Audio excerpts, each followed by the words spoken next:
दोस्तों आज मैं बात करने जा रहा हूं दुनिया की सबसे बड़ी ऑनलाइन शॉपिंग साइट Amazon.com के फाउंडर जेफ बेजोस की, जो अभी हाल ही में माइक्रोसॉफ्ट के फाउंडर बिल गेट्स को पीछे छोड़कर दुनिया के सबसे अमीर व्यक्ति बन गए थे।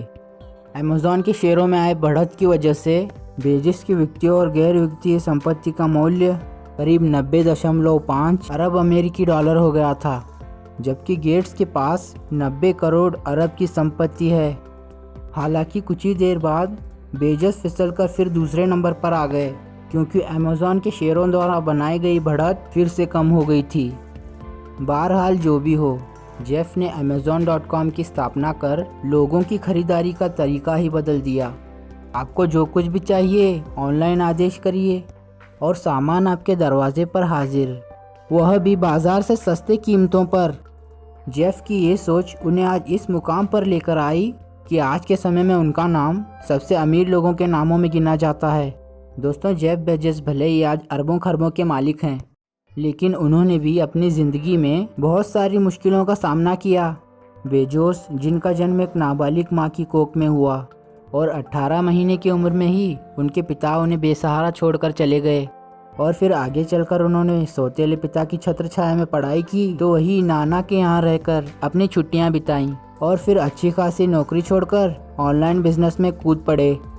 तो चलिए दोस्तों, बेजोस के इस उतार चढ़ाव वाले सफ़र को शुरू से जानते हैं।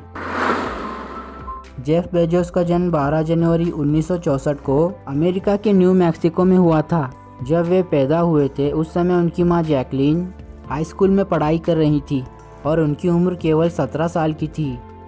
उनके पिता का नाम जॉर्गेन्स था, जो सिर्फ 18 महीने की उम्र में उन्हें और उनकी मां को बेसहारा छोड़कर चले गए, जिसके बाद कुछ सालों तक जैकलीन यानी उनकी मां ने उन्हें अकेले संभाला। और फिर जब वे 4 साल के हो गए तब उन्होंने मैगवेल बेजोस के नाम वाले आदमी के साथ एक बार फिर से शादी कर ली, जिसके बाद जेफ अपना सरनेम बेजोस लिखने लगे। शादी के बाद उनका पूरा परिवार ह्यूस्टन शिफ्ट हो गया और मिंगवल वहाँ पे एक इंजीनियर के रूप में काम करने लगे।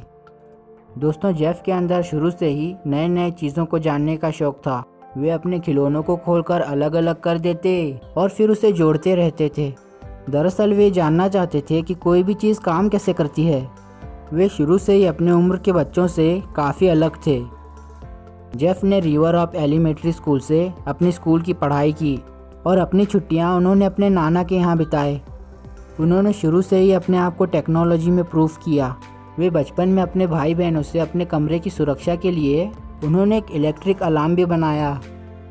आगे चलकर उनका परिवार फ्लोरिडा के मियामी शहर शिफ्ट हो गया, जहां जेफ ने पोलमिटो हाई स्कूल से अपनी हाई स्कूल की पढ़ाई की। पोलमिटा में पढ़ाई करते समय उन्होंने यूनिवर्सिटी ऑफ फ्लोरिडा के साइंस ट्रेनिंग प्रोग्राम में पार्टिसिपेट भी किया, जहां उन्हें 1982 में सिल्वर नाइट अवार्ड से नवाजा गया। दोस्तों, जेफ हमेशा इंटेलिजेंट स्टूडेंटों में गिने जाते रहे हैं। स्कूल के दिनों से ही उनका ध्यान हमेशा किताबों में ही रहता था, लेकिन यह बात उनके माता पिता के लिए एक चिंता का कारण बन गई थी। इसीलिए उन्होंने जेफ को फुटबॉल सिखाना शुरू किया। फिर आगे चलकर बेजोस ने प्रिंसटन यूनिवर्सिटी से इलेक्ट्रिकल इंजीनियरिंग और कंप्यूटर साइंस में बैचलर ऑफ साइंस की डिग्री ली। 1986 में ग्रेजुएट होने के बाद बेजोस ने कंप्यूटर साइंस के क्षेत्र में ही वॉल स्ट्रीट में काम किया। इसके बाद उन्होंने एक फेटल नाम की कंपनी में भी काम किया, लेकिन कई और कंपनियों में काम करने के बाद उन्होंने सोचा कि वे दूसरों का काम कब तक करेंगे। इसीलिए उन्होंने खुद का कोई बिजनेस स्टार्ट करने का मन बनाया, जिसके बाद उन्होंने अमेरिका के बहुत सारे शहरों की यात्रा की और लोगों की डिमांड्स को करीब से जाना। आखिरकार उनके सर्वे में पता चला कि इंटरनेट की डिमांड बहुत तेज़ी से बढ़ रही है और अगर इसी क्षेत्र में बिजनेस स्टार्ट किया जाए तो सफलता तो मिलनी ही है।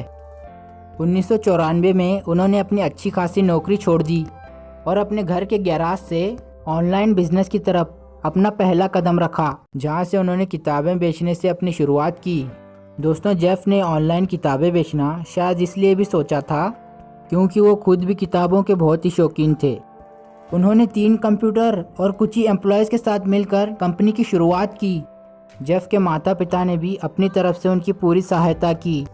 हालांकि उन्हें जेफ का बिजनेस मॉडल कुछ ज़्यादा समझ नहीं आ रहा था, क्योंकि उस समय तक वे इंटरनेट के बारे में नहीं जानते थे। लेकिन उन्हें जेफ पर पूरा भरोसा था। जेफ ने सबसे पहले अपनी कंपनी का नाम कैडेब्रा रखा और फिर आगे कुछ सालों के बाद उसे बदलकर Reliance.com रख दिया।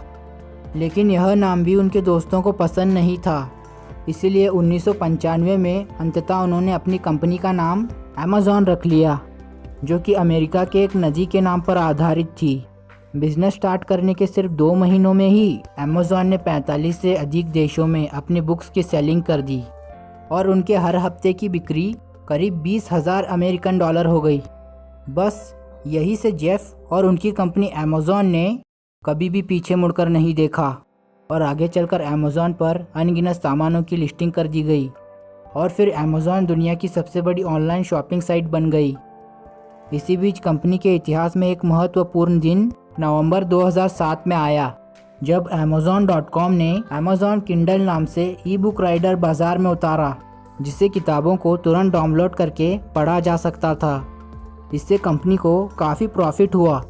इस प्रोडक्ट से एक तो किंडल की बिक्री बढ़ी, दूसरी किंडल फॉर्मेट में पढ़े जाने वाली बुक्स की भी बिक्री बढ़ गई। ग्राहकों के लिए बहुत ही सुविधाजनक था, क्योंकि अब उन्हें बुक के आने का इंतज़ार नहीं करना पड़ता था। मनचाही बुक मिनटों में उनके पास आ जाती थी। जेफ की अगर पर्सनल लाइफ की बात करें तो उन्होंने 1993 में मैकेंजी से शादी की, जिससे उन्हें 3 बेटे हैं और इसके अलावा उन्होंने एक लड़की को भी गोद लिया है।